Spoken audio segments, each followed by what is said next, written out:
Hi everyone, hope you're all still keeping safe and well. Firstly, thank you for the positive feedback on last week's video. Great to see so many people getting involved. This week is almost going to be an extension of what we worked on last week. We're now going to look at that slightly higher pitch shot when we're playing into a green and we've maybe got something we need to go over, like a bunker or some water, or even maybe just some undulations in the green. We're going to use a more lofted club, so it can be anything from a pitching wedge down. You can use a gap wedge, a sand wedge, a lob wedge even. I'm going to use my 56-degree wedge, and there's going to be 3 key points we're going to focus on this week in order to play this shot successfully. So, key point number 1, we're going to adopt a similar address position to the shot we did last week, so we're going to have a nice narrow stance. I want you to just try and feel that the weight is just slightly ahead of the ball. Don't want to get it too far forward, because that will create a very steep downward angle into the ball and we're not going to be able to use the bounce on the club effectively. It's important we keep the weight there all the way through the shot. If we try and lean back and help the ball up into the air, as you can see, we're probably going to catch the ground too much, causing a heavy outcome. It's not going to give us the outcome that we're looking for.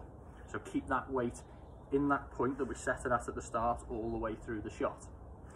The second point to the shot, the second key point, is going to be, now that we're doing a slightly bigger swing, we're just going to get that upper body a little bit more involved. We want to try and feel a little bit more connection between the arms and the body. So we're going to try and feel that we play this shot using our chest to create that rocking motion. So we're literally going to rock the chest through the ball. Almost when we get to the finish position, we want to see the chest pointing at the target. That's going to allow us to extend our arms and the club towards the target, maintaining that loft on the club all the way through.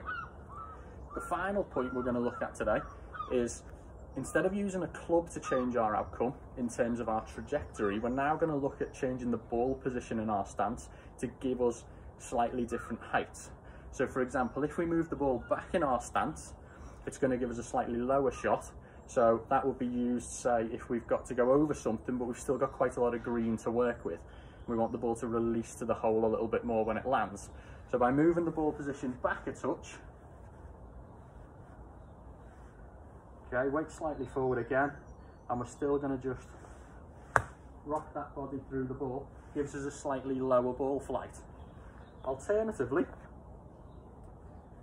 if we want to get a slightly higher trajectory, where we've maybe not got as much green to work with and we want the ball to land a little bit softer, we're going to move the ball position further forward in our stance to give us that nice higher shot, and it's going to allow us to use the bounce on that club properly.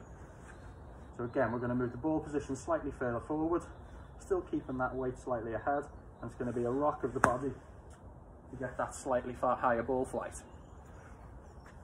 Okay, practice the technique again. Once you've got that technique sorted, there's a great challenge going around on social media at the moment that we can use to practice this.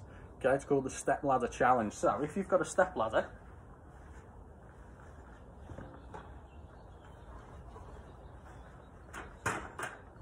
what you're going to do is get various targets and pop them on the different steps.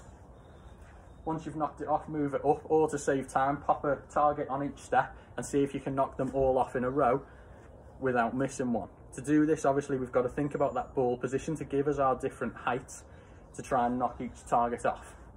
Enjoy the challenge, and I look forward to seeing you all next week. Stay safe.